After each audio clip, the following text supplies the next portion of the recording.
The Grim Reaper is known as the being who guides the souls of the dead. The god of death had declared that any reaper who manages to guide 10,000 souls would be rewarded with a single wish. After some time, one such reaper stood before the god of death, who asked him if he had finally succeeded in collecting the 10,000 souls. The reaper named Kai answered in the affirmative. The god of death then assured him that he would fulfill his promise and grant him any wish he desired. Kai's wish was surprising as he asked to quit his job as a Grim Reaper. The god of death was taken aback by this request, explaining to him that giving up being a reaper meant that his very reason for existence would disappear and his fate would be complete annihilation. But Kai, who had reached an unbearable level of exhaustion, replied that this fate was perfectly fine with him. Upon his request, the god of death agreed to grant it, and in that moment Kai's existence was supposed to vanish completely. But contrary to his expectations, he found himself opening his eyes again. He was lying on a bed while a man and a woman eagerly called him young Master Cien, expressing their joy that he had finally regained consciousness. The woman hurried to inform the count while the man tried to check on his condition and ask if he felt any discomfort. Kai looked at Cien's body with its white hair and purple eyes, bewildered and wondering to himself why he had returned to life after wishing for annihilation. To understand what is happening, the scene goes back in time 17 years to a dark forest at night where two armed men managed to find a runaway slave and her child. The men spoke rudely to the mother, asserting that she was mistaken if she thought she could escape from them. The mother tearfully begged them, admitting her mistake was driven by her fear that her child would live a life of slavery like her. She pleaded with them to kill her if they wished, but to leave her child alone. One of the men coldly told her not to worry. They wouldn't kill the child, then added with a cynical smile, wondering why they would kill a valuable asset. He explained in a harsh tone that they would take the child and enslave him to death, just as her life had been. The mother collapsed as she imagined the brutal fate awaiting her baby, whom she had hoped to give a dignified life as a human being. In the depths of her despair, she wondered about the reason for their miserable lives and raised her voice in prayer, pleading with any power, whether a god, an angel, or even a devil, to intervene and save her child. In that moment, a mysterious man with a majestic appearance emerged, calling the mother by her name, Meiru. The two soldiers were surprised by his appearance and asked him who he was and who sent him. The man ignored them and politely told them that he didn't have much time, and that he would speak with the woman first and then answer their questions. The soldiers felt a cold shiver run down their spines as if they were on the verge of death. The mysterious man strode confidently past the terrified soldiers and stood before Meiru, who was kneeling on the ground, clutching her child. He offered her a deal, promising to grant her one wish. And in return, she had to give him one thing he wanted. He then revealed his request, asking her to give him her soul. As Meiru held her child, she whispered her final wish to the mysterious man standing before her. After listening to her, the man, surrounded by a celestial aura, declared that he understood her desire and that the contract between them was sealed. At that moment, a smile of contentment appeared on the mother's face as she hugged her baby before falling lifeless to the ground while the man took the child in his arms. When the soldiers saw the scene, they yelled at the man demanding to know what he was doing, insisting that the child was their property and ordering him to leave it and go immediately. But the man, now holding the child, calmly apologized and told them he could no longer hand him over. The soldiers became enraged and decided there was no choice but to kill him for interfering in their affairs, and they rushed towards him to attack. But before they could reach him, they suddenly froze in place, discovering with horror that they were unable to move their bodies. The man then calmly stated the second rule of the Grim Reapers, which stipulates that whoever interferes with his work, he has the right to kill them. The soldiers panicked as their bodies began to move against their will, and they screamed, begging him to stop. By an unseen force, they were compelled to point their swords at each other. And in moments, they delivered fatal blows to one another while screaming for him to stop. After the soldiers fell, the man stood holding the child, looking at Meiru's lifeless body. A faint light emanated from her body, which was her soul, and ascended towards the sky as the man told us that this was the 9,999th soul he had collected. He looked at the baby who was extending his small hand towards his face and muttered to himself that he had taken on a troublesome wish, then walked away realizing he didn't have much time left. 16 years later, a young red-haired girl called out to someone as Appa and asked if he was home, and a voice from inside replied that he was. The girl, named Edith, entered carrying a basket and complained that Kai didn't greet her warmly. Kai replied coolly, asking if he looked like an old man who couldn't hear well, assuring her he could hear her even if she called him softly. He then added that it was illogical to greet her warmly every time, especially since she visited him several times a day. Joseph protested, saying anyone else would be happy to have her visit and would welcome her warmly. So Kai coldly suggested she go to them then. Joseph became flustered and told him that's not what she meant, finally admitting she just wished Kai would show her more affection. Meanwhile, Kai was busy carving a wooden statue, ignoring her words. Joseph threw herself on the sofa, but Kai immediately scolded her, ordering her not to lie down before washing her hands and feet, which made her complain that he was a very strict person. He then asked her why she was visiting. She told him that her mother was not well, and that her left arm had been hurting since last night and was still bothering her even after waking up. Kai stopped carving the wooden statue and promised he would stop by their house later to check on her mother. Joseph thanked him profusely, expressing her deep gratitude for his constant help, then told him she was going to the mountain to gather some herbs. After Joseph left, Kai went to her house. Her mother, whom Kai called Meiru in his mind, greeted him and offered him some bread she had just made. Kai looked at her and then snapped his fingers, and the woman immediately froze in place and lost consciousness before falling to the floor like a lifeless doll. Kai approached her lifeless body, examining it and thinking to himself that making her out of cheap wood was a mistake as the wood had already started to rot. While he was using a mysterious power from his hand to examine the cause of the decay, Joseph suddenly returned and found him in that state over her mother's body. Asking him in shock what he was doing, Kai thought to himself that he had made a mistake, as he was so focused on the repair process that he didn't hear her coming. Joseph assumed he had come to treat her mother as he had promised. Kai confirmed that she was the one who asked him to come. Joseph was surprised by how quickly he had arrived and noticed her mother wasn't home, then wondered about the large doll lying on the floor, pointing out that it looked a lot like her mother. The shocking threads of truth began to come together in Joseph's mind. She connected the doll with her mother's complaint of pain in her left arm. She recalled what she had told him earlier about her mother and hesitantly asked Kai if this doll was really her mother. As he remained silent, her horror grew. She pressed him with the question while he stayed quiet, and she begged him not to tell her that this piece of wood was the cause of her mother's pain. Kai's silence confirmed her suspicions, and she asked in panic if her mother was just a doll. She realized the full horrifying truth. What she thought was treatment was nothing but replacing parts in a doll. Then her shock widened to include everyone in the village, wondering if Kai had healed everyone in the same way. She backed away, begging him to deny it all. Kai decided he could no longer hide the truth and that he had to be honest with her, especially since she was now mature enough to understand that what he did was logical. He snapped his fingers again, revealing to her a horrific scene that showed the truth about all the villagers. Joseph asked him in shock if they were all dolls. Kai confirmed to her that it was exactly as she saw it, and that the person she knew as her mother and all the inhabitants of this village were nothing but dolls of his creation. This shocking confession prompted Joseph to ask him about his true identity. Kai began to explain what happened, clarifying that 16 years ago, her mother made a deal with him, betting her soul right before she died. Her mother's wish was for her daughter, Joseph, to live a life where she wouldn't be harmed by people and not to live a humiliating life like hers, but to be loved by everyone. Kai added that he knew that even saints couldn't live a life filled only with love among humans. And for that reason, he created an entire village just for her, a village that would ensure she would never be hurt. Joseph broke down and asked him in despair if he meant her entire life had been a lie. She wondered what she was supposed to believe in and love now, if her mother, everyone in the village, and even he were just a fake puppet show.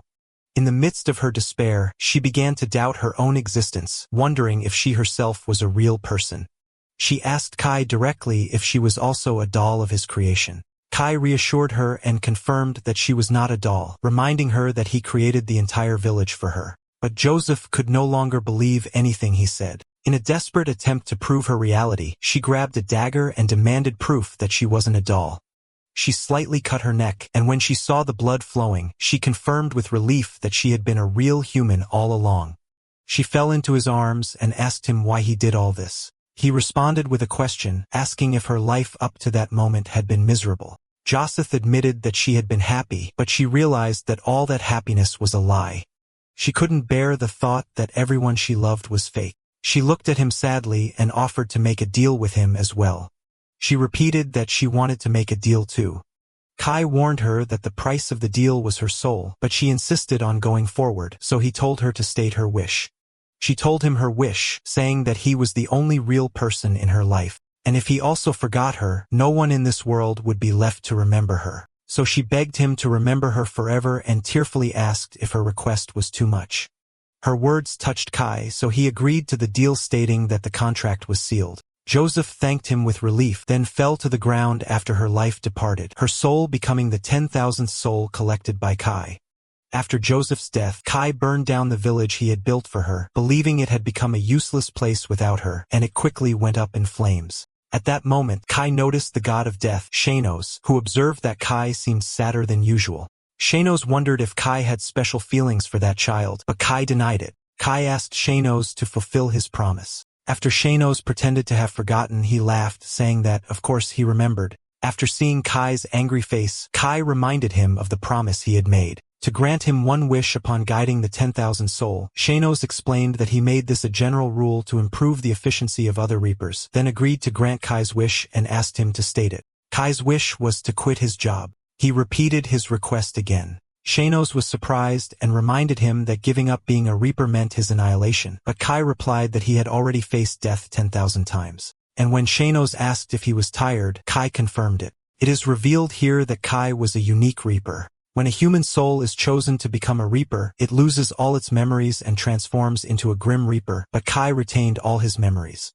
This difference is what led him to adopt the deal's approach in his work. Instead of forcing souls to follow him or leaving them to perish, he would grant them their last wish to lead them peacefully, allowing even souls who died unjustly to accept their fate. But these human feelings were constantly draining and hurting him, making him feel exhausted faster than others.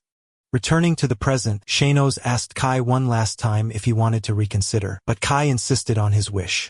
Shanos agreed to grant him his wish, and Kai thanked him. Shanos warned him not to regret it later, then bid him farewell with the cryptic words, "See you again."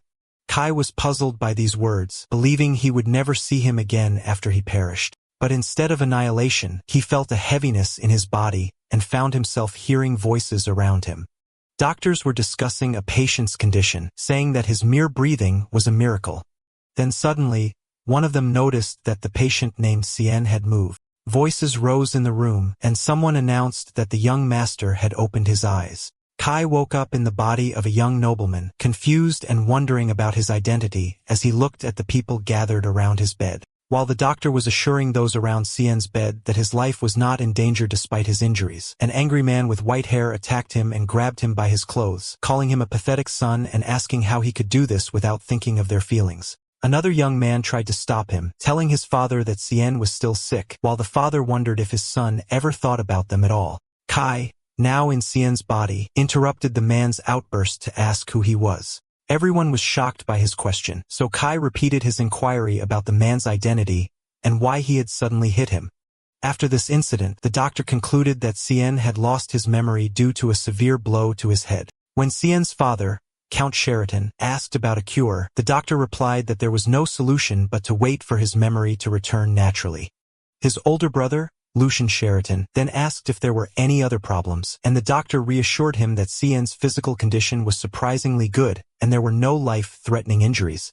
Kai realized at that moment that he had entered the body of this person named Cien, and concluded that the one responsible for all this was the god of death, Shanos. When his brother Lucian approached him to ask how he was, Kai replied coldly, telling him to leave the room and stop asking useless questions. He also asked his father and the doctor to leave, reasoning that their loud voices were giving him a headache and demanding they all get out. Faced with this strange behavior, everyone decided to let him rest and left the room. As soon as he was alone, Kai called out for Shanos, who appeared before him instantly. Shanos cheerfully asked if he was looking for him. Kai confronted him angrily, asking the meaning of what had happened, to which Shanos coolly replied that he had granted his wish. Shanos explained that Kai's wish was to end his life as a Grim Reaper, which is exactly what he did. This twisted interpretation angered Kai so much that he asked if he could hit him. Kai then asked about the fate of the body's original owner, and Shanos told him that he had died. Shanos explained that the boy was destined to die in an accident. And the moment his soul left his body, he inserted Kai's soul in its place, describing the timing as perfect. Kai didn't understand why he was being forced to live in a human body, so Shanos revealed his true motive with a wide grin, saying it wouldn't be fun if Kai's existence simply vanished. And when Kai asked if he did all this just for fun, Shanos answered in the affirmative. Before disappearing, Shanos wished Kai good luck in his new fun life, leaving Kai shouting at him, trying to stop him from leaving. After Shanos left Kai drowning in his anger, he decided not to appear before him for a while until he calmed down. After several days had passed, Kai was still angry because Shanos didn't appear even when he called him, so he decided to cut ties with him completely and go his own way. During his stay at the mansion, Kai noticed something that caught his attention, which was that all the servants trembled in fear and avoided looking at him whenever they saw him. This led him to conclude that the original owner of the body, Cien, must have been a detestable and abusive person. One day, he saw a young maid, the same girl who had been bringing him his meals, trip while carrying a bucket of water and fall to the ground. The girl, named Paik, was overcome with intense terror and began to apologize hysterically, as if expecting a terrible punishment. Kai approached her and asked her why she had such a fearful expression on her face, causing the girl to scream in sheer terror. It becomes clear through a flashback that Cien Shiraton, the second son of the Count, was known for his angelic beauty in his youth, but his true nature didn't take long to emerge. Records revealed his cruelty.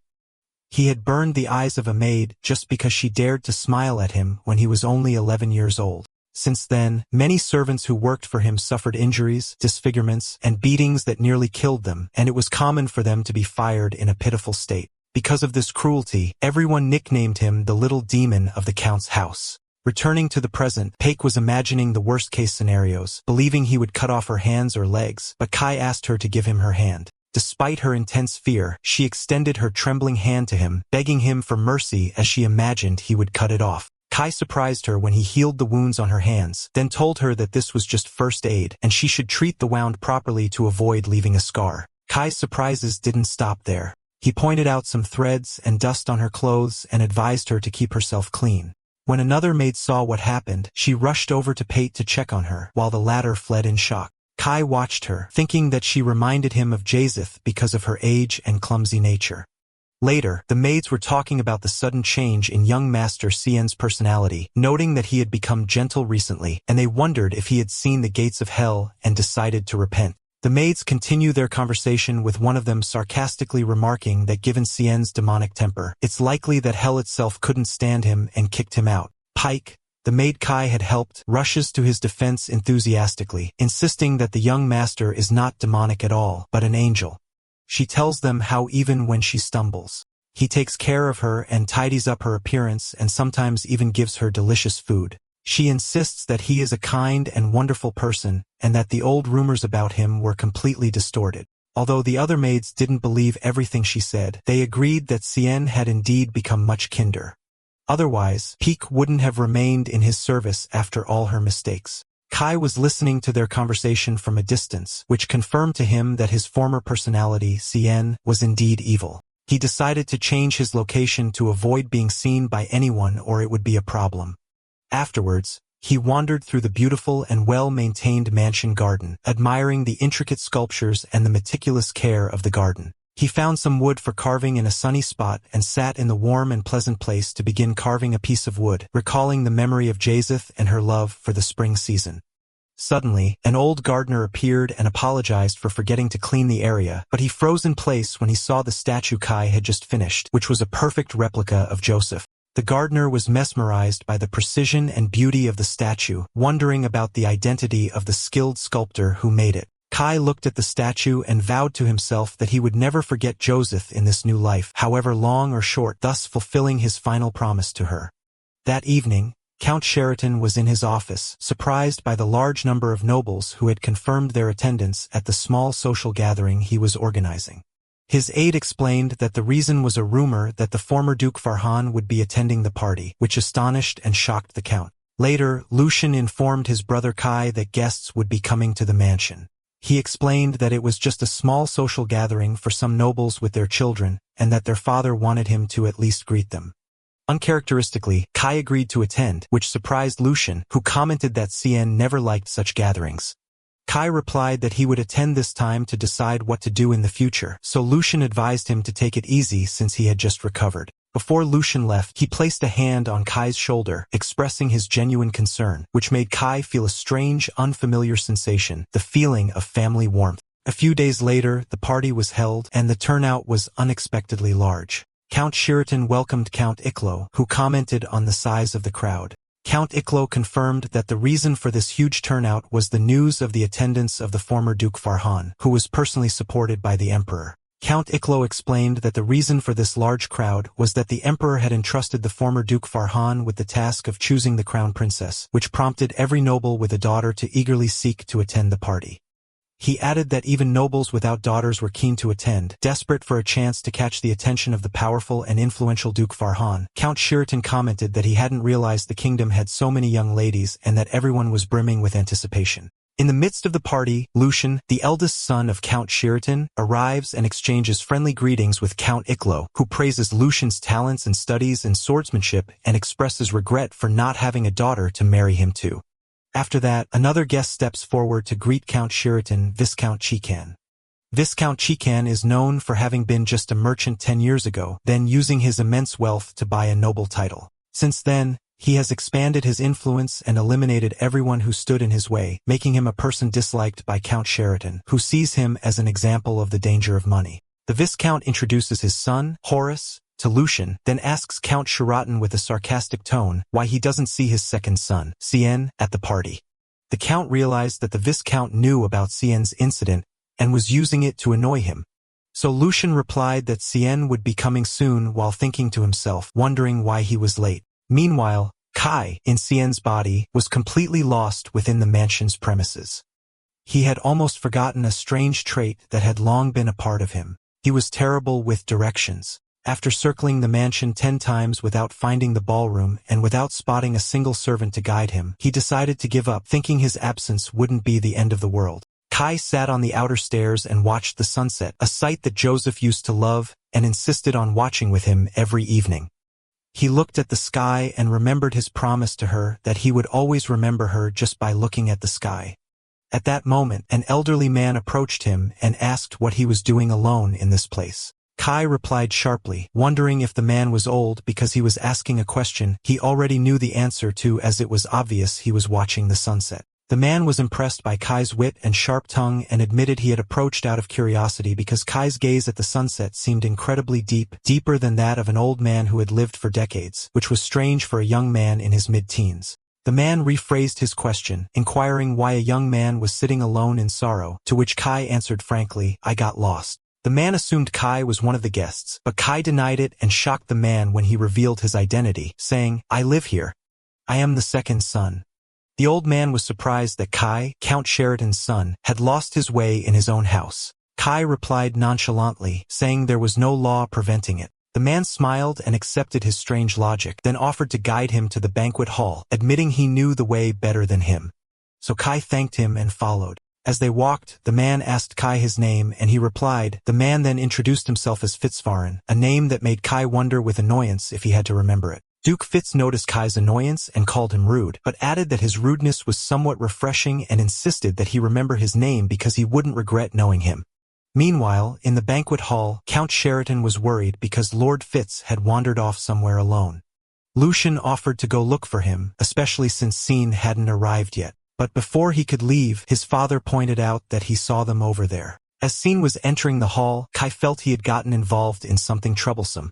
The Count was shocked and asked his son how he got here with Lord Fitz. Kai coolly blamed the Duke, saying all this commotion happened because of his loud voice. The Count welcomed Lord Fitz, who apologized for being late. The Count said that many were eagerly awaiting him. The Duke explained that he was late because he was guiding a small lost puppy. Kai realized the Duke meant him and protested, saying that the Duke was already late for the meeting when he found him, so he couldn't use him as an excuse. This response angered the Count, who scolded his son for speaking rudely to Lord Fitz and offered his deepest apologies to the Duke, admitting he had failed to raise his son well. But the Duke laughed and said he wasn't bothered at all. In fact, he was enjoying himself for the first time in a while thanks to this boy who made his way to the hall not boring. This response left the Count and Lucian bewildered. Lucian stepped forward and formally introduced himself to Duke Fitz, who began to observe the two brothers.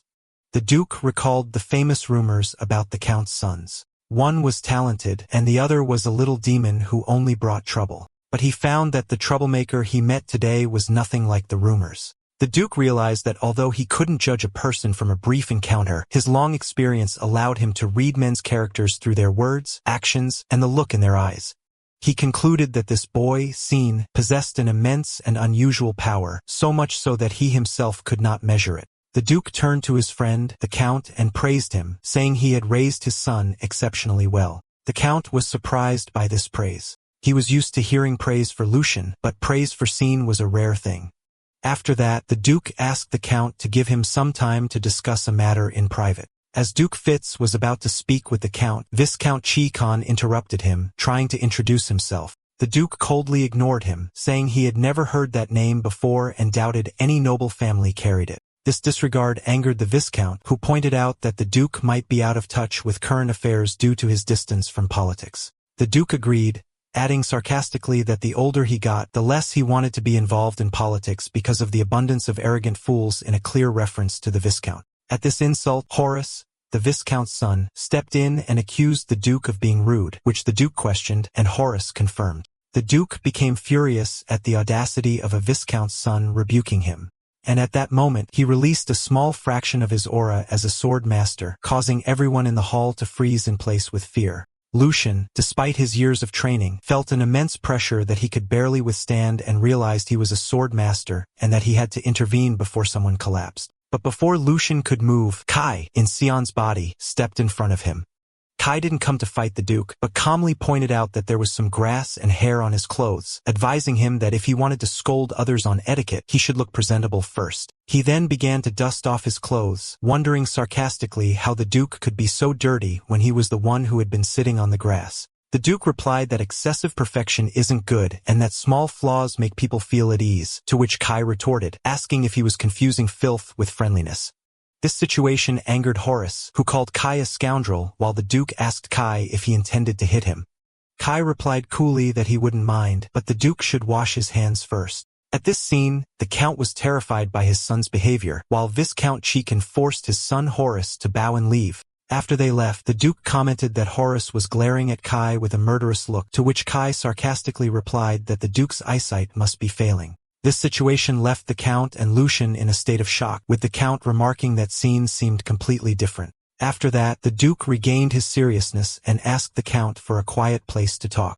As they were walking away, Lucien called out to his brother and asked with concern if he was okay after being exposed to the Swordmaster's aura. Kai reassured him that he was fine for now. This simple answer deeply moved Lucien, who felt overjoyed and thought to himself how nice his brother was and how he had spoken to him normally without hatred or disdain for the first time in a long while, remembering that his little brother was his most precious possession, the last gift his mother had left him. Lucien reflected on their relationship. He remembered how he had wished they could be close since childhood, but the inferiority complex Cien felt towards him caused his personality to become more twisted over time. As the hatred grew in Cien's eyes whenever he looked at him, Lucien found no choice but to give up on trying to get closer. Lucien was overjoyed that he could now be by his brother's side in a comfortable atmosphere, so much so that he was almost happy that Cien had lost his memory. And when Kai, in Cien's body, announced he was going back to his room, Lucien felt disappointed, thinking his brother was avoiding him again, and that his hopes were just an illusion. But Kai stopped, suddenly grabbed his wrist and apologized, admitting he didn't know the way back and asking him to accompany him just this once. This was the first time his brother had asked him for something, so Lucien was overcome with immense joy and agreed immediately. Meanwhile, in a private room, Duke Fitz revealed to Count Sheraton the real reason for his visit, which was to choose someone to be by the Crown Prince's side. The Count thought he meant choosing the Crown Princess, but the Duke denied it, explaining that he came to look for a friend for the prince, someone who could curb his fiery temper.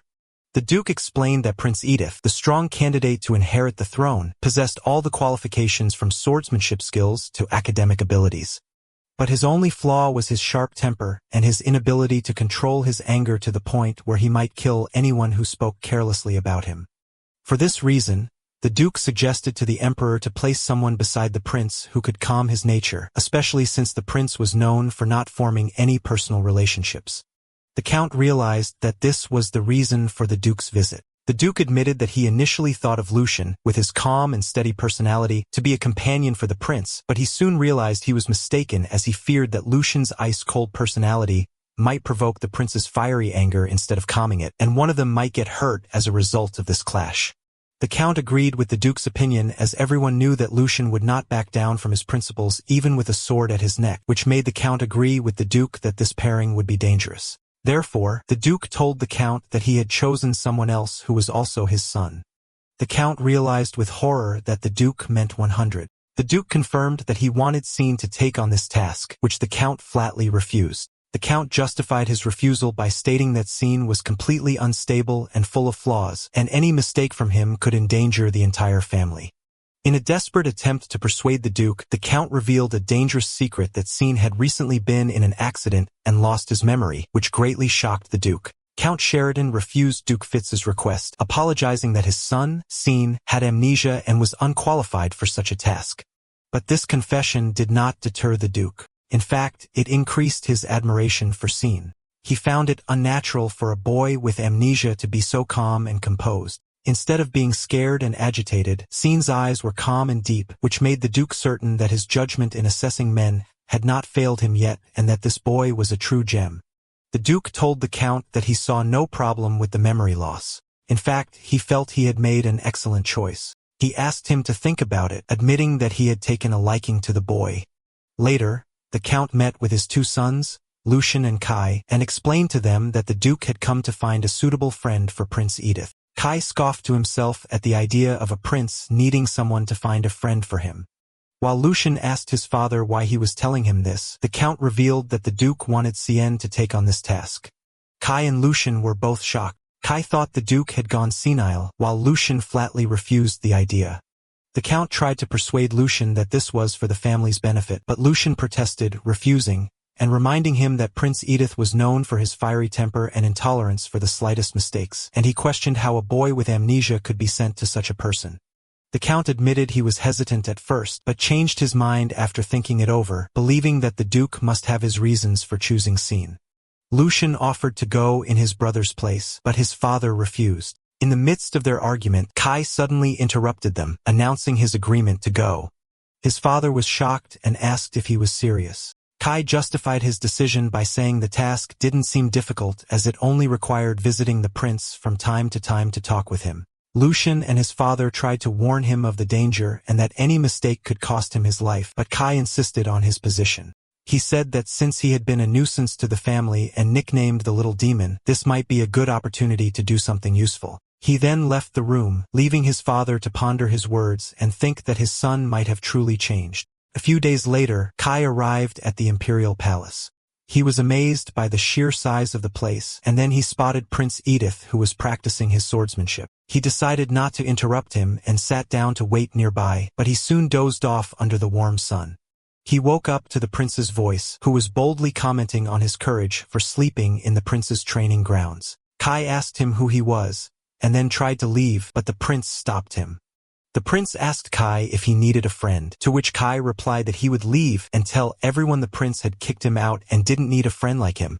This response angered the prince, who drew his sword and placed it on Kai's neck, warning him that he would kill him if he turned his back on him again without permission. Kai was unfazed by the threat. Instead, he calmly asked the prince to let go of his arm as he did not wish to touch a sweaty hand. The prince asked if he dared to give him orders, to which Kai replied that it was just a request, not an order. The prince was surprised by Kai's lack of fear of death and asked him again who he was.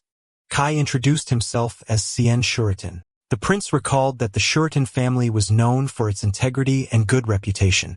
He asked why Kai was there and was told that an old man had sent him. The prince immediately understood he meant Duke Fitz. Kai then bluntly told the prince that the Duke had asked him to be his friend, but added that it didn't seem like the prince needed a friend, so he would leave. The prince stopped him again, reminding him of his previous threat. Kai calmly asked if he was planning to kill him. The prince noticed that Kai treated the idea of death with levity. The prince decided he didn't need a friend, but it was improper to send back someone Duke Fitz had sent, so he told Kai to follow him. The prince took Kai to the library. Kai showed no objection to the books and even considered the place comfortable since he wasn't on an official visit anyway. The prince was surprised when Kai sat far away from him and started reading a book. He was actually observing Kai, expecting that he, like other noble sons, would try to flatter him to win his favor and that this disregard was just a strategy to get his attention. But 3 hours passed, and Kai didn't lift his eyes from his book as if he had completely forgotten the prince's existence. The prince felt deeply insulted. This was the first time anyone had treated him with such disregard. He decided to see how long Kai could continue to sit in silence, beginning a silent test of wills between them. After some time, the prince put his foot out, causing a servant carrying tea to trip and almost fall. But before he could hit the ground, Kai used a mysterious and invisible power to stop him and restore his balance without anyone noticing. The prince was shocked by what he saw and didn't know how the servant had suddenly regained his balance. Kai advised the servant without looking up from his book to always watch his step. Meanwhile, the prince wondered if Kai was the one who did it, but he quickly dismissed the idea. After drinking his tea, Kai announced that he would be leaving and would return the next day. The prince was surprised by Kai's insistence on coming every day just to spend his time reading, to which Kai replied that he had to be polite to his elders for the time being. As Kai was leaving, the prince wondered in confusion about the truth of this mysterious young man. This routine continued for several days, with Kai coming and sitting to read in silence. One day, the prince asked him if he intended to play with him instead of reading. The prince sighed, having grown accustomed to this strange situation, wondering if Kai truly didn't realize that others longed for just a single moment to meet him. The book the prince was reading caught Kai's attention, and he asked if he knew it. Kai replied that he had read it before and was interested in the art of doll making. The prince commented that Kai was also interested in this art. Kai mentioned that the story of the doll maker in the book was very fascinating as it was about a man who became an enemy of the whole world to protect one woman. Kai then asked the prince for his opinion on this man, and the prince answered without hesitation that he was insane and a complete fool. Kai looked at the book sadly and agreed with the prince's opinion. Their conversation was interrupted by the arrival of a young girl with light green hair who called out to the prince, "Edith, my brother." The prince greeted her warmly, and it turned out she was his only sister, Princess Rini. The princess said she came just because she felt like seeing him, and then she noticed Kai and asked who he was. Kai introduced himself as Cien, son of Count Shiraton. Princess Rini approached Kai, touched his face, and remarked that he was even more beautiful than women.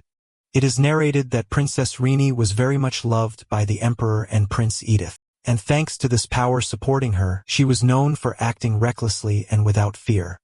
Although Kai knew nothing about all this, from this brief encounter, he was certain of one thing about her. After meeting Princess Rini, Kai concluded to himself that she was the type of person one gets tired of knowing. He then gave her a slight bow and turned to leave, completely ignoring her. The princess was shocked by this disregard, especially since she had just praised him, and she shouted angrily while calling for her brother, Prince Edith. The prince told her she had to understand, as this was how Cien treated even him. This astonished the princess. Rini explained that when her brother is angry, she can't deal with him either, and what her brother hates most is being ignored.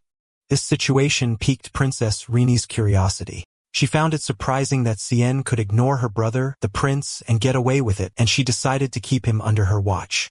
Later, Cien returned to his room in the Shuritan mansion where he found his brother, Lucian, with another young man. Lucian welcomed him and introduced his friend, Cliff. Cliff smiled sarcastically, confirming that Cien had indeed lost his memory, and suggested they reintroduce themselves to each other. Cien introduced himself, and Cliff laughed, surprised that the demonic boy was greeting him. Lucian scolded him for his words. Lucian then invited Kai to sit beside him and began to ask about his day with concern, which made Kai comment that he was like a mother with his excessive worrying.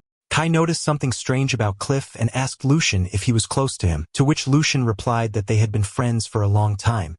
At that point, Kai decided to offer Lucian some advice, explaining that when one clings too much to the dead, their souls find it difficult to leave the world of the living. He added that if they die unjustly, their souls remain stuck beside those they trusted in life, as if pleading for their grievances to be resolved. Cliff was shocked and asked Kai what he was suddenly talking about and if he meant that child. Kai replied that he didn't know which child was meant, but he was sure that someone close to Cliff had died a very unjust death. In that moment, Kai felt the cold, emotionless gaze of a grim reaper. Cliff asked Kai in a panic how he knew about that person's death and if he had investigated him, which was strange for someone who didn't even remember his own name. Cliff rephrased his question. How did you know there was a dead person near me? Kai realized he had gotten involved in something and quickly made up an excuse, saying that since his near-death experience in the recent accident, he had become able to see the souls of the dead. Lucian showed his concern for Kai. Kai explained that when he first saw Cliff, he saw a soul stuck around him. Cliff asked him in shock if he had seen Justin's form. Kai denied it, explaining that he only sees a mass of light, a dead soul, and doesn't know if it's a boy or a girl. He then added a terrifying truth, which was that he could also see the Grim Reaper waiting to take that soul. Cliff refused to believe Kai's ridiculous story, to which Kai coolly replied that it was up to him whether to believe it or not. But he added one last piece of information, explaining that a soul that refuses to follow a Grim Reaper is destined to fade away after a certain period. Therefore, the best solution for a soul that died unjustly and is clinging to the world is to resolve its lingering regret so it can depart peacefully. At this point, a concerned Lucian asked his friend Cliff what was happening, reminding him that Justin was his little cousin. Cliff confirmed this and began to tell the story. A few months ago, his uncle, Count Devlin, suddenly collapsed due to chest pains. His health did not recover easily. As a result, his eldest son, Justin, was chosen as the heir to the title. But a month ago, Justin suddenly disappeared. The family thought he had run away out of fear of shouldering the responsibility of the title, especially after a letter from him was found in which he confessed his lack of confidence in his ability to lead the family. As a result of his disappearance, Pelazin, their cousin from their uncle's second marriage, became the center of attention and support. But Cliff believed that the Justin he knew was not weak enough to abandon his duties and run away, and he was certain he would return. But now, after hearing Kai's words, he was terrified by the thought that his cousin might be dead. Kai commented that the story seemed clear from his perspective. Cliff asked if he suspected his aunt, his uncle's wife, and Kai pointed out that the scenario was common, a half-brother, and the eldest son who has the right of succession. Cliff passionately defended his aunt, saying that Aunt Aja was not that type of person, and that she always treated Justin like her own son, so much so that Justin would boast about her every time they met. After hearing the story, Kai decided to himself to stay out of it as he didn't want to interfere in the details of a soul that had nothing to do with him. But he felt annoyed seeing that sad lingering soul, wondering if his sense of responsibility as a former Grim Reaper was still inside him. Kai sighed and told Cliff that, in his opinion, the answer was already clear, but he offered to conduct a test. That would require a little help from Count Devlin. The scene shifts to show Aunt Aegis sneaking quietly at night until she reaches her destination. The scene shifts to Shano's meeting Aunt Aya in a secret place. The aunt asks him if the piece is not ready yet, and he replies that it is now ready. He welcomed her and took her to a dark room where he revealed the piece she had requested from him. It was a doll identical to her son, Justin. The mother was moved as she saw the doll call her mom, and she told Kai it was perfect. Kai told her he was glad she was satisfied and that the payment would be later as he would come to collect it himself. The lady agreed, then called the doll, Justin, to come to her side. After Shano's delivered the doll to Lady Asia, he reminded her of their promise, the payment, and left. Kai appeared behind him, and Kai thanked him for his help. Shano's cheerfully replied that he was ready to help any time because it was fun, but Kai coolly commented that Shano's seemed to have too much free time. Kai pointed out that Shano's, who had ignored his repeated calls, appeared immediately when he promised to stop being angry in exchange for his help with this task. Shano's praised Kai's amazing doll-making skills, to which Kai explained that the credit went to Shano's himself for not erasing his memories before he entered this body. Shano's reminded him that Kai was the one who asked him not to erase his memories. Shano's asked if he regretted it and offered to erase them for him now, but Kai refused, saying that remembering what happened for the rest of his life was the punishment he imposed on himself for being a pathetic fool. Shano's mocked him, saying he held a grudge, to which Kai replied that he chose annihilation to stop doing such pathetic things and wondered who insisted on bringing him back to life. And when Shano's jokingly threatened to show him the meaning of a real grudge, he suddenly changed the subject and commented on how beautiful the weather was, even though it was raining, which made Kai think he should have cut ties with him completely. Meanwhile, at the Devlin mansion, the servants and Lady Ija gave the returning Justin, the doll, an extremely warm and emotional welcome. As his aunt hugged him tightly and asked where he had been all this time, the aunt expressed her gratitude for his return, and the servants praised Lady Aja for being a good mother who loves Justin very much even though he is not her biological son. In another room, Aunt Aja was thinking evilly about the Count's will, vowing that she would not give up. Back at the Imperial Palace, Princess Rini was asking her brother, Prince Edith, if Cien had come today as well. The prince jokingly asked if she missed him, and she got angry and vehemently denied it. The prince noticed that his sister, who always acts formally in front of others, returns to her normal girlish self in Cien's presence. Rini then accused her brother of being the one waiting for Cien because he wasn't used to visiting the library daily. The prince denied it but admitted he was curious to know why someone who used to come every day had suddenly stopped coming. Rini then asked him if he had heard the news. She revealed to him that Cien had lost his memory. The prince was shocked by this news, so Rini explained that she did some investigating after Cien acted arrogantly towards her and discovered he had recently been in an accident and lost his memory, and that the news was confirmed by the servants of the Sheraton mansion. The prince was bewildered, wondering how someone with amnesia could be so calm and composed. He asked his sister for details about the accident, and she replied with a smile, asking if he was curious. Princess Rini continued to tease her brother, Prince Edith, telling him that if he was curious about Cien's accident, he should investigate it himself and that she wouldn't tell him easily as punishment for teasing her. Then she left him in a state of anger and frustration. Meanwhile, at the Sheraton mansion, Cliff rushed to Kai and excitedly told him that Justin had indeed returned just as he said. Cliff was in disbelief, wondering how this could happen, but Kai, who was reading a book, calmly reminded him that he had asked him not to ask any questions. Cliff remained confused, wondering if the returnee was truly Justin. Cliff couldn't contain himself and grabbed Kai, demanding answers, but Lucian intervened and asked his friend to stop because he was bothering Cien.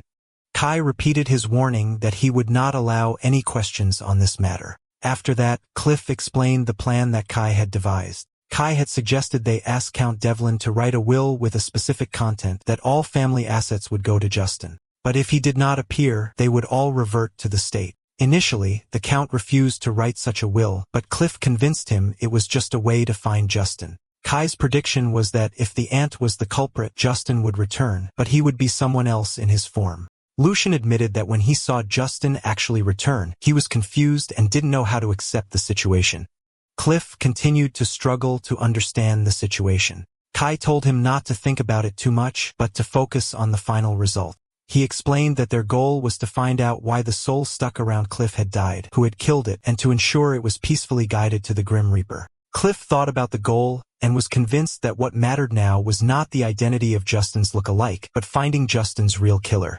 Before Cliff left, Kai warned him again not to touch his body with unwashed hands, or he would regret it. Cliff laughed nervously, thinking about how Cien's personality had changed. He no longer looked at them with a hateful gaze but had become detestable in a different way. The scene shifts to Aunt Ija contemplating the Justin doll, admiring its precision and ability to move. She recalls how she felt lost after the will was announced, believing all her plans had collapsed until someone came to her in secret. This person was the doll maker, Shanos, who told her he could make a living doll identical to the image she desired. And although she thought it was ridiculous, she accepted his offer because she had no other choice. She was surprised that the result was so satisfactory, a doll indistinguishable from a living human. And while no one is watching, the doll calls Lady Ija Mom. The lady grabs his chin harshly and tells him in a cold tone not to call her by that name when they are alone because it disgusts her, thus revealing her true face as a murderer. Lady Ija continued her cold conversation with the doll that resembled her stepson, Justin. Despite her annoyance at his identical voice, which startled her every time, she once again ordered him not to call her mom. But the doll, as if possessed by Justin's real soul, began to ask her with tears streaming down its face, "Why did you do that to me, Mom?" Lady Aya was shocked and wondered how a doll could shed tears. When Justin tried to touch her, she moved away from him in horror and screamed at him not to touch her, then fled the room in a panic, determined to go to the man who made the doll.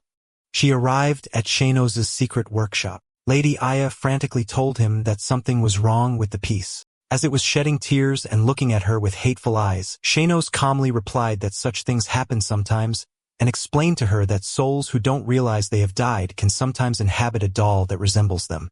The lady was horrified, realizing that Justin's soul had indeed returned to haunt her. Shanos told her there was a way to hide that soul, which was to find the body. He explained that she must make the soul realize that the doll is not its real body and that it has, in fact, died. The only way to achieve this is to find Justin's original corpse and burn it. Age became tense when she learned that this would force her to exhume Justin's body. Following Shainos's instructions, Lady Aya sent her men to search for the body. After finding it, she ordered them to hurry and show her the body, insisting they had no time to waste. Her men were surprised because the corpse had not decomposed at all and looked as if Justin were still alive. Even stranger, they noticed that the stones tied to the body were different. Whereas they had tied several small stones, they now found a single large one. But Lady Asia, who had no time for these strange details, ordered them to hurry up and burn the body. As they were about to commit their crime, Kai suddenly appeared. He addressed them, saying that after committing the great sin, murder, they were now trying to commit the sin of concealing a body. Kai asked them if knowing his identity would change anything. Lady Asia ordered her men to deal with him. But before they could harm him, Lucian intervened with his sword and saved him, warning them that any further step towards his brother would mean their death. Then Cliff appeared, sarcastically adding that they would all die anyway. Lady Asia was shocked to see her nephew Cliff and asked him how he got here. Cliff told her he could no longer call her auntie, expressing his disgust that she could kill Justin, who was loyal and loving to her. Cliff demanded to know why she committed this heinous crime. Lady Asia broke down and screamed, confessing that she did it because she hated him so much. She explained that she hated the way her husband, Count Devlin, showered only Justin with warmth and love while ignoring her son, Pelisson. This resentment made her wish for death, and she hated Justin for monopolizing his father's love to the point she wanted to kill him. She claimed she couldn't bear to see her son grow up deprived of his father's love, and if she couldn't give him that love, she at least wanted to give him the wealth and status of the Count. She insisted she did it all for her son. Cliff confronted her with the truth of her motives, explaining that Count Devlin treated Justin kindly because he felt sorry for him for losing his mother at a young age. He coldly told her that people don't usually commit murder out of jealousy for affection their children didn't receive, and that ultimately, she killed Justin to satisfy her own greed and avarice. When Cliff tried to grab her to bring her to justice, Kai stopped him and asked him to wait a moment, then called for someone to come out of the darkness. Everyone was surprised by the appearance of Pelican, Lady Aegis' son. His mother asked him in shock what he was doing there, and the shocking confession came from Pelican himself as he said that he was the one who killed Justin. Pelican explained that his mother was not the killer, that he was the one who killed his brother. His mother thought he was trying to cover for her, but he insisted that he came out because he could no longer hide his sin. He began to recount what happened on that fateful night. He had seen his mother go out late at night, felt suspicious, and secretly followed her.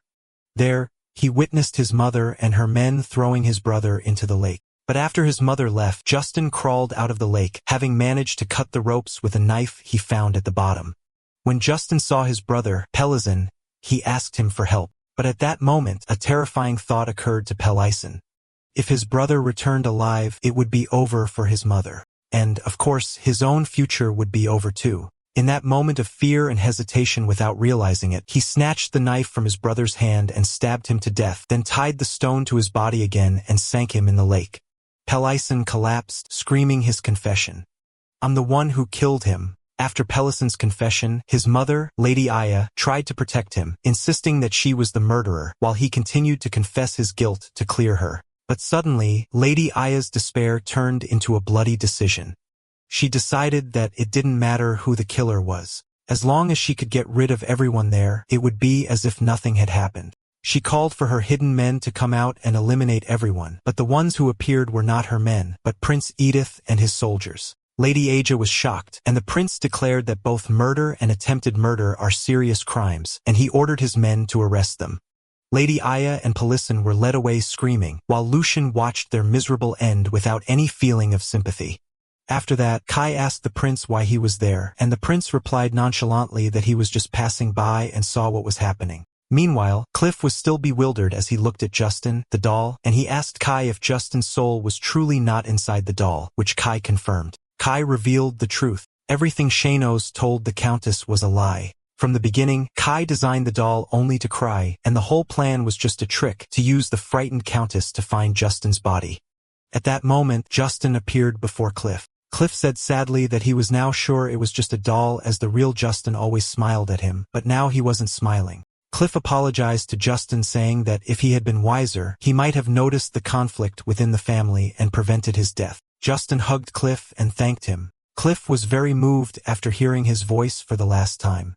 After Justin's soul risked annihilation to inhabit the doll for a few moments, just to thank Cliff. It then ascended peacefully to the sky. Kai felt relieved that Justin had finally found peace. Later, Lady Aja and Pelisson were sentenced to death. While Lady Aja was on the execution platform, Shano suddenly appeared before her. He told her he had come to collect the price for the peace he had made for her. In her final moments, Lady Aja realized that everything about this maker was strange, and that the idea of making a living doll was a supernatural matter. She screamed that she had lost everything and there was nothing he could take from her, but Shanos revealed the true price, the soul. He explained to her that most who commit evil and die do not follow the god of death easily, and for that reason, they are taken by force under the guise of payment, leaving her in absolute terror as she heard his final words about the god of death. After Shano successfully captured Lady Aja's soul, he decided to leave. Later, Kai went to the Imperial Palace to thank Prince Edith for his help in Justin's case.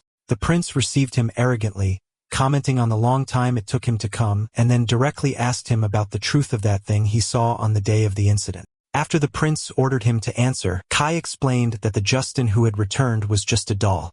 The prince was surprised how a doll could move on its own, so Kai explained that it was made using the doll magic mentioned in the book he saw him reading. When the prince asked him about the location of the doll maker, Kai feigned ignorance, saying he was someone who doesn't stay in one place, and that he wasn't close to him.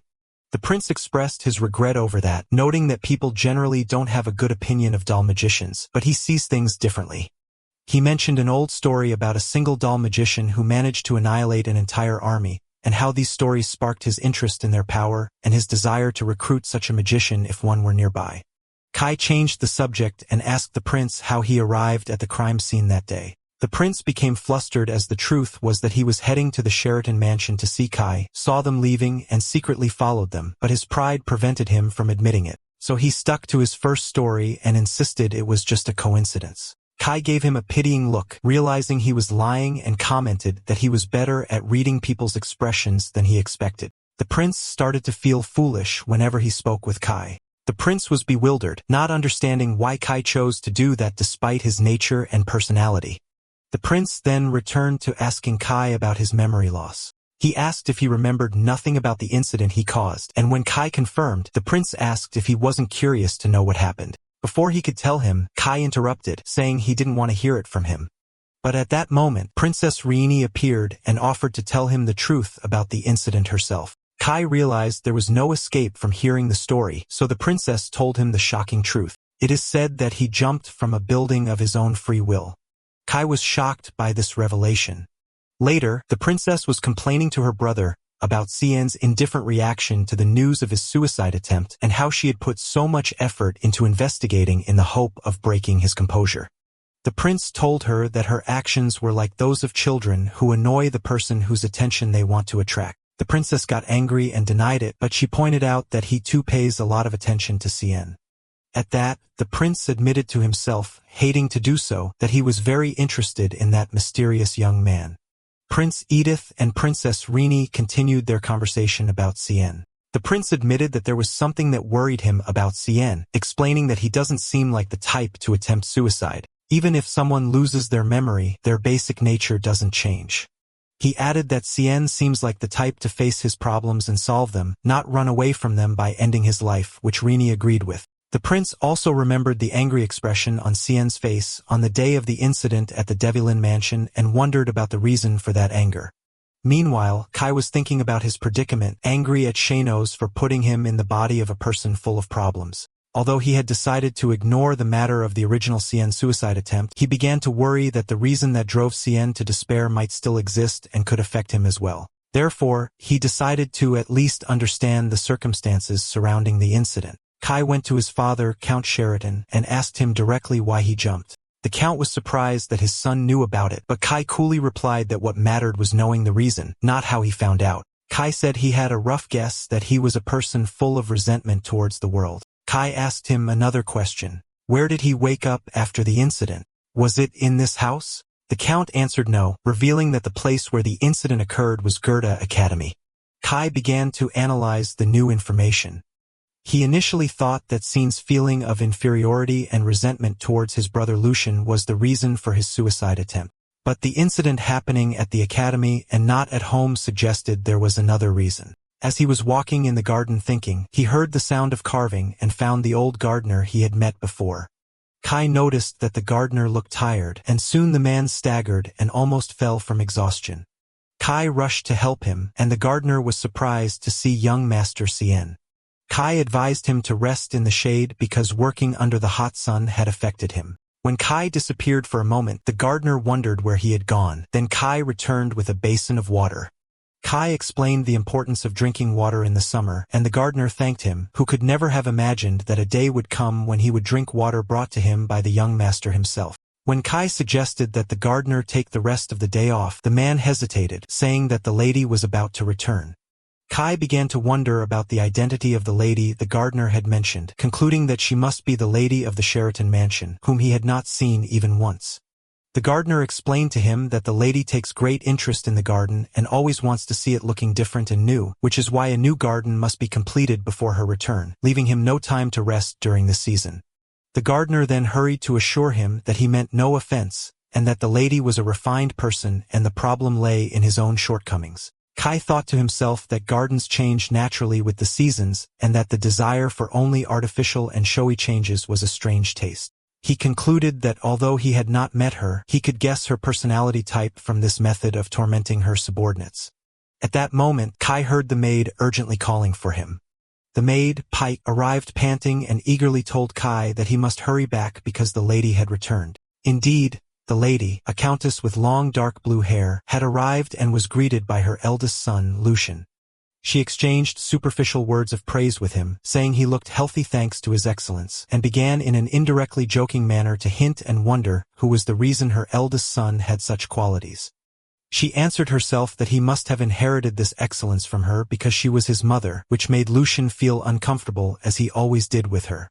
The countess then turned to talk about Cien, feigning concern after hearing about his accident. When Kai arrived, he saw them together. She ran towards Kai and grabbed his hands, expressing her extreme worry for him and that she wished she could have been by his side during his illness. Kai noticed how her facial expressions changed in the blink of an eye. The countess scolded Kai for not greeting her and asked if he had forgotten her as well due to his amnesia. She then began to blame him for choosing to jump from the building and worrying everyone and for thinking of throwing away the life she had given him. Lucian tried to stop her, but she ignored him and continued her psychological attack, revealing to Kai that his real mother had died while giving birth to him. Kai was shocked by this information. While Lucian desperately tried to convince him not to listen, the countess feigned surprise, asking if he had forgotten this too, then harshly berated him for forgetting his mother who suffered to give birth to him and died because of him. Lucian realized this was her constant method of torture. Her seemingly kind words were always filled with poisonous thorns that had cornered and tormented Cien his entire life. The countess continued her attack, saying she now understood why he chose to die, and that since he had killed his mother, he must live even harder to compensate for her life as well. Lucian grabbed his arm, begging him not to be deceived by his stepmother's words, and assuring him that the current Cien was different. At that moment, Kai understood everything. He finally understood the reason for the original Cien's miserable life. Lucian was not the problem, but there was a woman by his side digging at his wounds and constantly reminding him of them.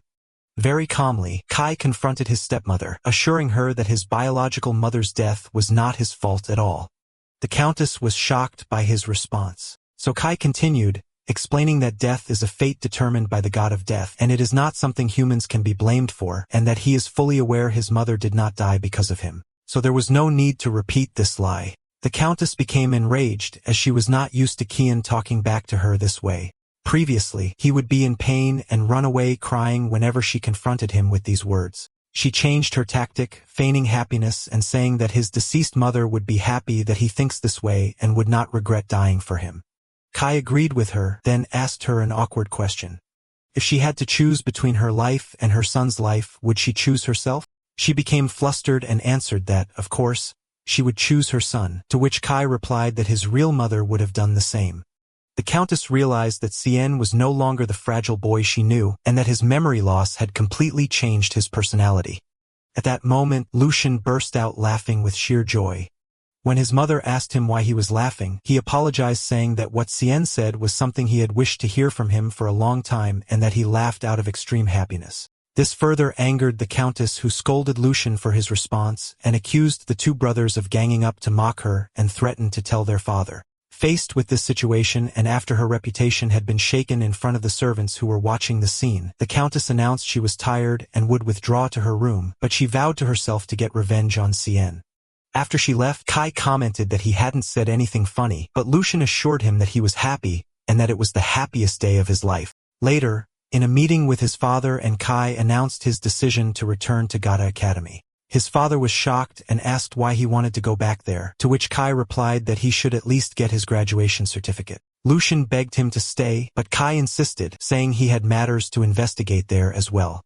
The Count agreed to his decision, considering it the first time his son had made a decision for himself and that he now had the strength to decide his own affairs. When he asked him about the departure date, Kai replied that he would leave the next day, which further shocked Lucian. After Kai made up his mind, he reassured his brother Lucian, who understood his decision and asked him to stop overreacting.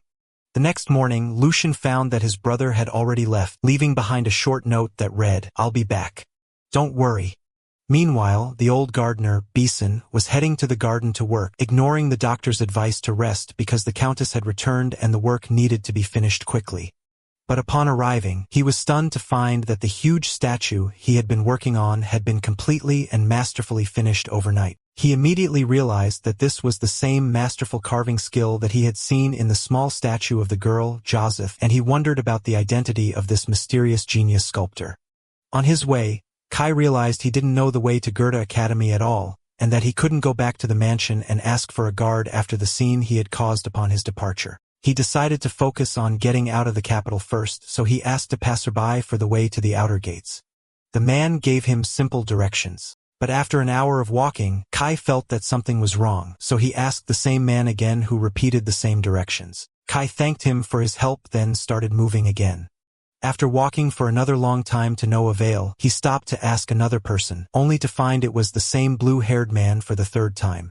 Kai finally realized he had been walking in circles. The young man sarcastically commented that he had never seen someone struggle so much to find the outer gates, and that this was the 6th time they had met. The young man took pity on Kai and decided to take him there himself, only for Kai to discover that the gate had been very close the whole time. When the young man learned that Kai's destination was Goethe Academy, he was surprised how someone with such a poor sense of direction could get there. And indeed, as soon as he said goodbye, Kai once again went the wrong way, prompting the young man to stop him. The young man sighed and said he had no other choice, and since he was heading the same way, he would accompany him to the academy. This excessive kindness aroused Kai's suspicion, and he told him that he was not the type to accept excessive generosity without a reason. The blue-haired young man stopped Kai again as he was heading the wrong way, grabbed the reins of his horse, and told him that he would accompany him since they were going in the same direction. Although Kai understood that the young man was trying to guide him without admitting it, he decided to follow him because he was completely lost. They rode together on their horses in complete silence. The young man thought to himself how Kai was treating him as if he didn't exist even though he was guiding him, and that he had a special talent for annoying those who helped him. He wondered why he continued to help him even though he was annoying. He concluded that he was doing it because he seemed so weak and helpless that he feared he might one day find him lost on the other side of the continent if he left him alone, remembering a previous encounter they had in their childhood. Nevertheless, he found Kai's self-confidence and direct attitude to be interesting. When they arrived at an inn, the innkeeper, Tina, welcomed them and asked if they wanted one room. They both quickly asserted that they were not together, and then Kai requested separate rooms, meals, and bathwater. Tina explained that she was getting ready to serve them. After showing the young man and Kai to their rooms, she returned to prepare their food. Troublesome men appeared and started looking for her, causing a commotion. Tina tried to hide from them because her father had asked her to avoid them destroying the place. The blue-haired young man and Kai appeared behind her and distracted her by pretending to be hungry. Tina moved to prepare their food, and the troublemakers rejoiced when they saw she had finally appeared. Tina apologized to Kai and the young man for the lack of space in her tavern and asked them to share a table, but one of the troublesome men grabbed her violently. Tina asked him to let her go, but he continued to harass her. Her father tried to defend her, but the assailant pushed him hard and knocked him to the ground. The assailant then grabbed Tina again. While she screamed for help, the blue-haired young man intervened in the brawl, grabbed the assailant's wrist, and calmly asked him to let the girl go so he could eat his food. The assailant thought this young man was wishing for death, and since he was eager for a fight, he decided to grant him his wish. Kai's cold comment that the assailant wouldn't enjoy the fight puzzled the man. The young man grabbed the assailant and told him that he doesn't look for trouble, but he doesn't run from it either. Then he crushed his hand with great force, making the man scream in pain. The assailant's companions were shocked by this unexpected strength. As one of them tried to attack him from behind, the young man skillfully revealed a dagger and cut the attacker's hand, advising him to be grateful it wasn't his right hand. At that moment, the assailant recognized the identity of the blue-haired young man from his fighting style using 2 daggers and his incredible speed. He screamed in terror, asking if he was Jiren of the Black Mercenary Guild. Jiren is known as a legendary figure who rose to the rank of an S-class mercenary using only 2 small daggers. And despite his friendly appearance, he is famous for his cruelty and ruthlessness. The assailant realized he had picked the wrong person to antagonize, and in a desperate attempt, he decided to attack directly. But he suddenly passed by Jiren, and Kai appeared behind him, putting a knife to his neck. Jiren hadn't yet realized that the attacker's only concern was to take a hostage. In a moment of confusion, the attacker managed to grab Kai and use him as a hostage. But Kai, instead of being scared, very calmly asked the kidnapper a strange question.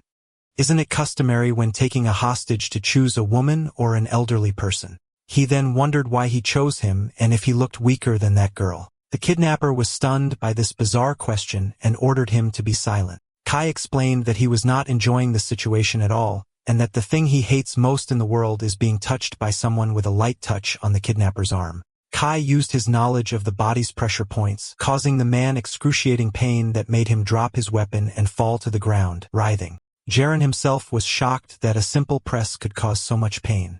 Kai explained that the human body has weak points that can be fatal with a light touch and advised the collapsed kidnapper to choose his hostages more carefully next time. Tina was amazed at how a handsome-looking person could overcome a huge mercenary in an instant. Jiren then turned to the rest of the assailants and asked them if they wanted more. After Kai and Jiren easily defeated the assailants, Kai coolly asked the remaining men if they wanted more or else they should leave. The men fled in terror, apologizing for the disturbance. As Kai was sitting at the table, Jiren was impressed with him, realizing he wasn't just a quiet and stubborn young master as he initially thought. Kai told Jiren that there was no need for them to sit together since they were not travel companions, but Jiren insisted that they eat together. Jiren insisted that he was the one who felt lonely and asked Kai to eat with him. Kai reluctantly agreed, admitting to himself that Jiren had helped him get here safely, and he couldn't just coldly ignore him. As they were sitting, they realized they didn't know each other's names yet, so the blue-haired young man introduced himself as Jiren. And Kai replied that he was Cien, and they shook hands. As they resumed their journey, Jiren asked Kai why he was going to go to academy. Kai replied that he had his personal reasons and asked him not to worry. Jiren told him that the headquarters of the Black Mercenary Guild was also located in the capital so he could take him to the academy. He then asked him about the skill he used at the inn to subdue the huge mercenary with just 2 fingers. Kai vaguely answered that he learned it naturally a long time ago. But the truth, as he recalled to himself, went back to his old days when he began learning the art of doll making. In order to perfectly create a living doll, he had to study the human body in depth, not just by reading all available books, but also by buying corpses and dissecting them. Through this study, he naturally learned all the weak points and pressure points of the human body, but he decided not to tell Jiren all of this.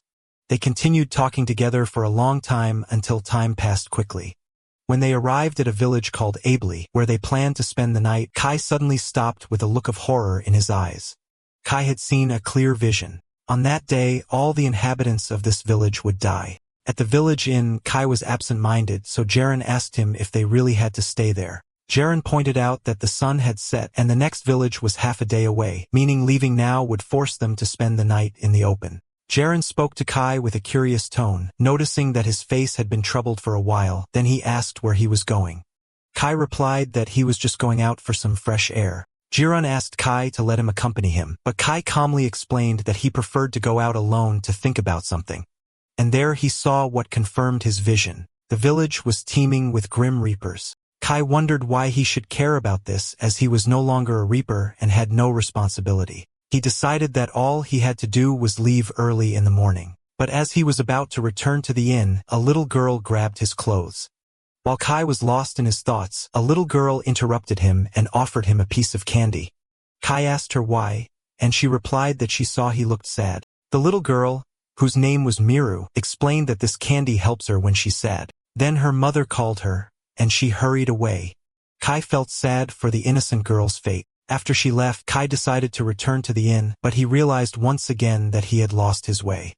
Jiren suddenly appeared, so Kai asked him how he found him. Jiren replied that he followed him because he expected he would get lost, and he was right.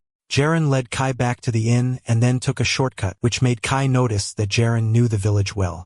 Jiren explained that he had visited the village many times on business missions, and then instead asked Kai if he had a family. Jiren replied that his entire family had passed away. Kai asked him a direct and shocking question. Did they all die on the same day? Jiren was shocked and confirmed that they had died in an accident when he was young and asked Kai how he knew that. Kai apologized for his curiosity, saying it was just curiosity. Later that night, Jiren sneaked out of the inn wearing a cloak, but Kai intercepted him in a dark alley and asked him why he was going out. Jiren was surprised and asked him how he knew his whereabouts. Kai claimed he followed him because he seemed suspicious, but the truth, as he thought to himself, was that he suspected Jiren was the one who would bring death to this village, perhaps because of what happened there 20 years ago. Kai's suspicions were confirmed. Jiren was that child he had met 20 years ago. Kai, with his memory as a former Grim Reaper, recalled the details of the tragic incident. He had visited this village 20 years ago because of a terrible plague that was spreading. The villagers who depended on travelers for their livelihood were afraid that news of the plague would destroy their economy, so they committed a horrific crime. They took Jiren's family, who were the first to be infected, and buried them alive to hide the matter. Jiren's family had sensed their tragic fate and secretly sent their young son, Jiren, the only one who was not infected, out of the village to save him. But the little boy saw everything and witnessed the murder of his entire family at the hands of his neighbors. Kai continued to narrate Jiren's tragic story, explaining how that little boy witnessed his parents and sister being buried alive by the villagers. The boy fled to save his life, but he returned years later with his heart burning with hatred and a desire for revenge. His plan was to poison the well and kill everyone in the village. Returning to the present, Jiren admitted that everything Kai said was true and that what he was doing was just revenge, but he asked Kai again how he knew all this. Kai explained that sometimes if a dead soul wishes for it strongly and gets permission from the god of death, it can stay beside its loved ones to protect them. He pointed out that the luck Jiren had so often in his life, including their frequent encounters, was no coincidence, but thanks to the guardian spirits of his family who were guiding and protecting him. Kai said to Jiren, speaking of the large village, that perhaps his family's last wish was to stay close to him, the boy who lost his family at a young age. Jiren didn't believe this story, so Kai told him that his family had appeared to him in a dream and told him everything.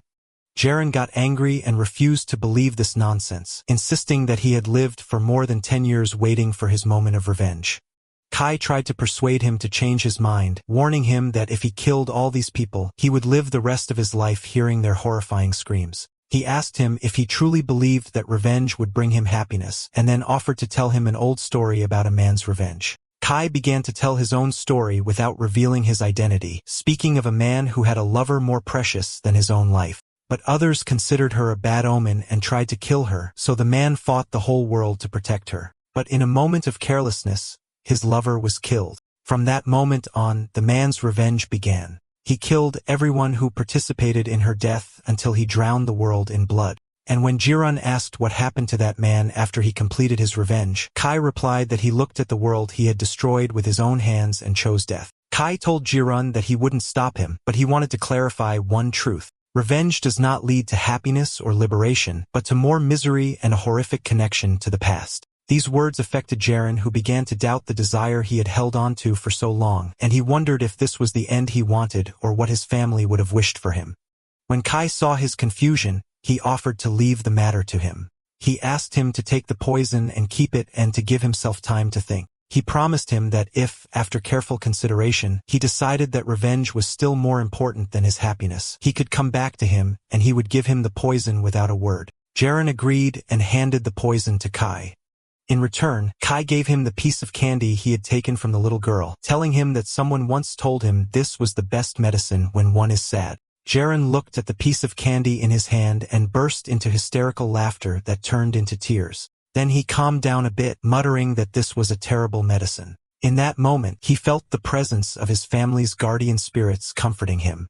Later, Shanos appeared, telling him that he had done something incredible. That night, while Kai was in his room, Shanos appeared before him. Shanos scolded him, saying he heard he had caused a lot of trouble. Kai denied doing anything, which infuriated Shanos, who wondered how he could say that after making many Grim Reapers in the village of Ably look like fools, reminding him of the rule that anyone who interferes with the work of the god of death can be killed. Kai calmly replied that he never interfered with the Reaper's work, and all he did was prevent his companion, Jiren, from doing something foolish. Shanos smiled sarcastically and commented that Kai had become bold after becoming human again, to which Kai replied that it wasn't his fault, but Shanos' fault for bringing him back to life without asking. Shanos grumbled that he would face a severe reprimand from his superiors because a whole list of humans who were supposed to die were still alive. Kai coolly wished him good luck, which further annoyed Shanos, who called him a rude bastard before disappearing. Deep down, Kai knew the magnitude of the sin he had committed by preventing human deaths and realized that Shanos was being lenient with him, so he thanked him in a faint voice. Shanos returned and asked Kai in a somewhat reproachful tone to treat him better next time. A few days later, Kai and Jiren finally arrived at Gerda Academy. Kai was impressed by the sight of the academy, as if it were the first time his eyes had fallen upon it. Jiren asked Kai why he returned to the place where it was said he had jumped from a building. Kai replied that he wanted to know why he had tried to kill himself because he couldn't remember anything no matter how hard he tried. He added jokingly that there was no need to worry. Even if he felt the urge to die again, he would stay alive. Jiren was reassured when he noticed that Kai was in a good enough mood to joke. When it was time to say goodbye, Jiren offered to help Kai anytime, asking him to visit the headquarters of the Black Mercenary Guild if he needed anything. Kai thanked him for bringing him to the academy, but Jiren replied that he was the one who should be thanking him because he had prevented him from letting his hatred take control of him.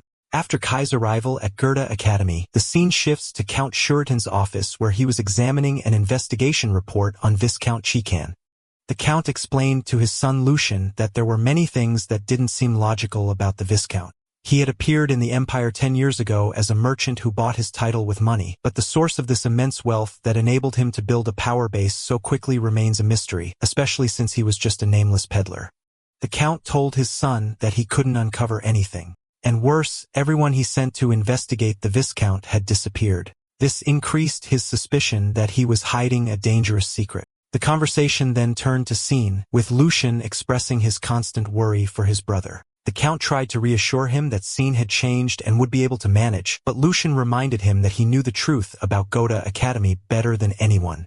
Although Gerda Academy prided itself on having the best facilities and professors, its reality was completely different. Most of its students were nobles and members of royal families, and just gathering them in one place was enough to turn the academy into a battlefield, a place where conspiracies and betrayals thrived, where power decided everything, and the weak were mercilessly crushed. Lucian, as a graduate of the academy, knew this truth well and was worried because his brother, who had returned from it half dead the last time, was insisting on going back again, wishing him to hold on this time. Meanwhile, Kai was walking through the academy's corridors, hearing the students' whispers around him. They were expressing their displeasure at his return, saying he should have stayed dead and calling him trash. Kai realized he had expected this reception, and that he was completely isolated in this place when he tried to ask some students for the way to the headmaster's office. They ignored him and ran away. As he was perplexed, a young man with brown hair called out to him and offered to show him the way, although he didn't seem happy about it. In the headmaster's office, a fat man wearing a magician's hat greeted him with exaggerated enthusiasm and told him that he had received a letter from his father stating that Cien would be starting over after the accident that caused his memory loss.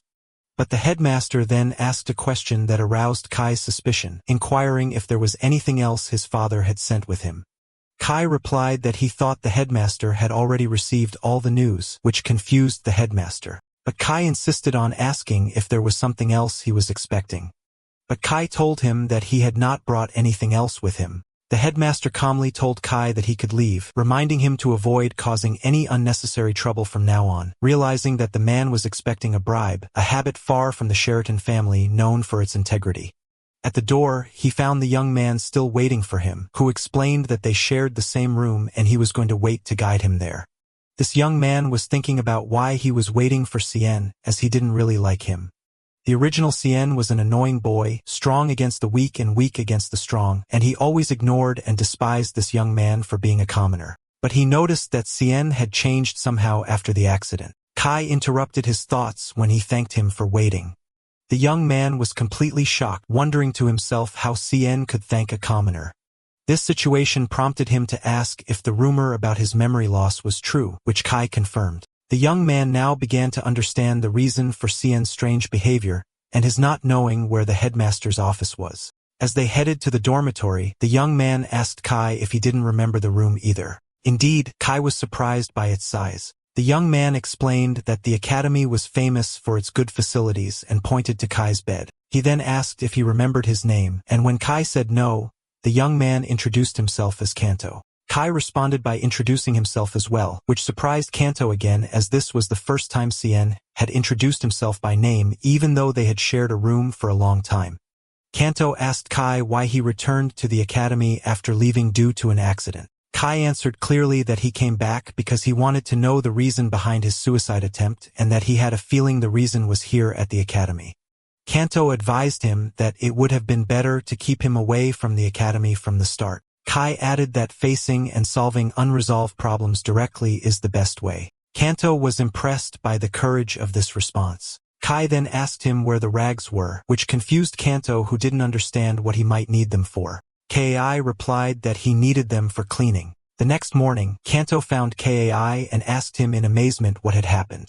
He explained that when he woke up, he found Kai's side of the room sparkling clean, so much so that he could see his reflection on the floor, pointing out that although the original Cien was obsessed with cleanliness, he would never have thought of cleaning himself. Kai coolly replied that cleaning is a normal task, and if a person likes cleanliness, they should clean themselves. Kai added that cleaning was one of his hobbies, which further confused Kanto, who wondered if this was something nobles say. Later in the dining hall, Kanto noticed that Kanto went to get his food himself without hesitation. Kanto thought to himself that the academy forbids students from bringing their servants, but nobles usually find commoner students to do these tasks for them.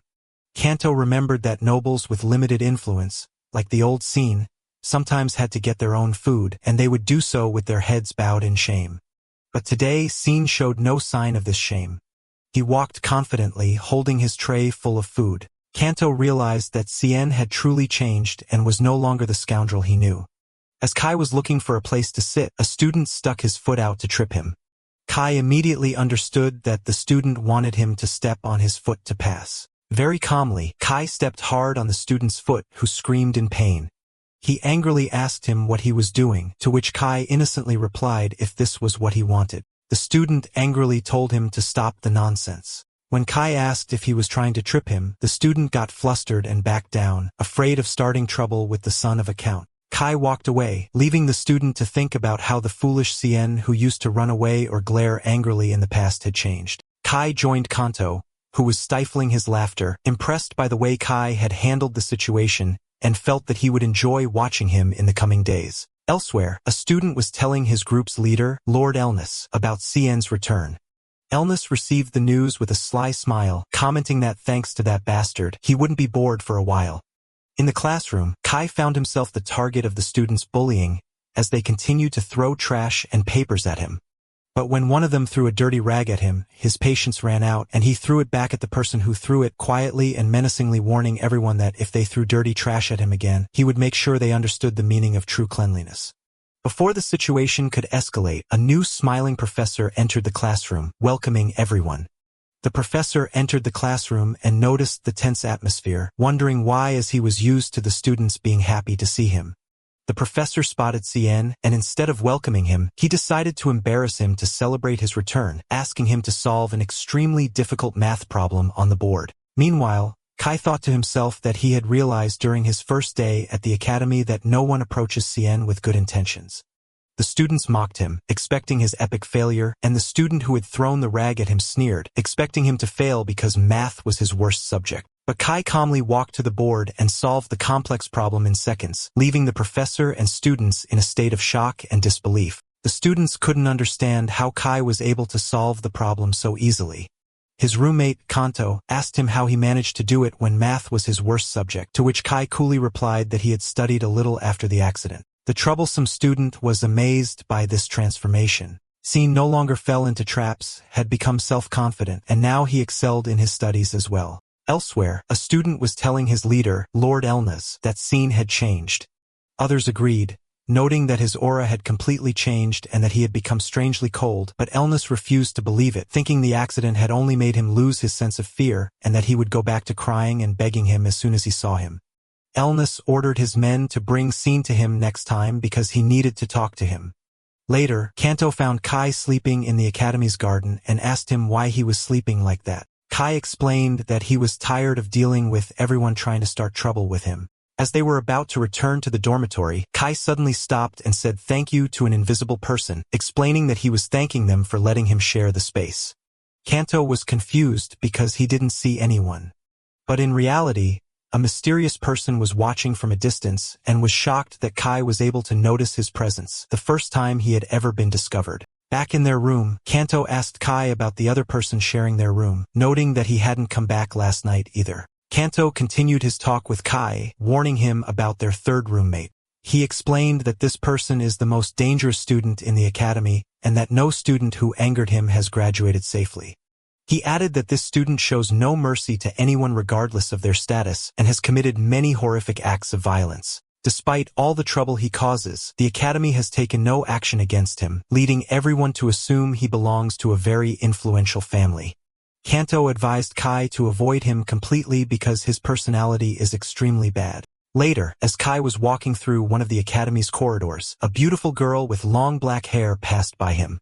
In that moment, Kai felt his heart pound hard, and he wondered if it was his heart, not his mind, that remembered this girl. He concluded that the original Cien who had died was likely in love with her, but he settled the matter in his mind, declaring that these feelings no longer exist now.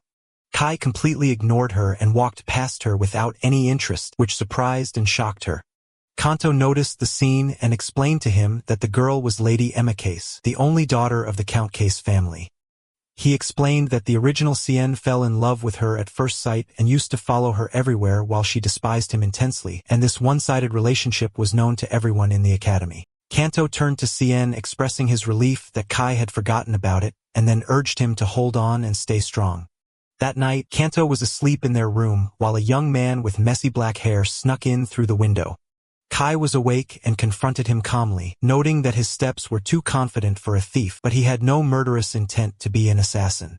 The young man lay down on the empty bed, and Kai realized he must be their third roommate and wondered why he was entering through the window instead of the door. The next morning, Kanto woke up and screamed in terror when he saw their roommate, Rocco. Kai calmly told him that Rocco had arrived last night and that Kanto was sleeping so soundly he didn't feel him. Rocco was annoyed by their noise and immediately ordered them to shut up. Kanto quickly apologized to Rocco for disturbing him. Kai looked at Rocco and realized he was the same mysterious person who had been watching him in the garden the day before. Kai noticed that Rocco looked exhausted and disheveled. Rocco sharply asked Kai what he was looking at. Kai coolly replied that he was looking at his messy hair and clothes. Kanto got nervous at Cien's bold reply and rushed to him, whispering in panic, reminding him that he had warned him not to get involved with this person. Kai ignored Kanto's panicked warnings and calmly asked their new roommate, Rocco, to use the door instead of the window in the future, because entering like that at night was annoying. This comment angered Rocco, who grabbed Kai by his clothes while Kanto screamed in terror. But Kai, instead of being scared, put his hand on his head. Rocco didn't understand why he did that. Kai calmly apologized, explaining that he gets frustrated when he can't talk to someone while looking them in the eye, then suddenly changed the subject, saying it was time for breakfast. Kai invited Rocco to eat together, but Rocco told him to get lost, so Kanto asked Cien to stop provoking him. Kai ignored them and left, saying he would see them in class. Rocco was left bewildered, wondering about this strange young man. Kanto caught up with Kai and asked if he had lost his sense of fear along with his memory, reminding him how dangerous Rocco was and that the old Cien didn't even dare to look him in the eye. Kai sarcastically replied that he couldn't look him in the eye because his hair was covering them in the dining hall. While Kanto was still trying to warn Kai, another student, Robin, interrupted them and told Kai that Lord Elnis wanted to see him. Kai pretended not to know him, so Robin got angry and ordered him to come to their club room right after class. After they left, Kai asked Kanto who Elnis was, and Kanto told him he was the person who had made the original Cien's life more difficult. Kanto began to tell the story. When Cien first enrolled in the academy, the students were interested in him for his striking beauty. But over time, due to his stubborn personality and inferiority complex, everyone gradually began to shun him. During that period, Elnis, the son of a duke who was like the absolute ruler within the academy, appeared. Elnis began to torture Cien cruelly as if playing with a toy, which made the other students avoid Cien even more. And eventually, they went with the flow and started bullying him alongside Elnis. And Elnis was targeting Cien again just when people's perception of him was finally starting to change. Kanto then tried to encourage Kai, advising him to eat well to gather his strength to face those bullies. Kai was touched by this sincere concern and smiled a faint smile, a simple gesture that caused a stir among the female students who were charmed by his smile. Kanto was flustered by the female students' interest in Kai and whispered to Kai not to smile in that nonchalant way. Meanwhile, in the clubroom, Lord Elnas was waiting impatiently, angry that Cien had not yet arrived. Alright, that's the end of the story. Thanks for watching. See you in the next one.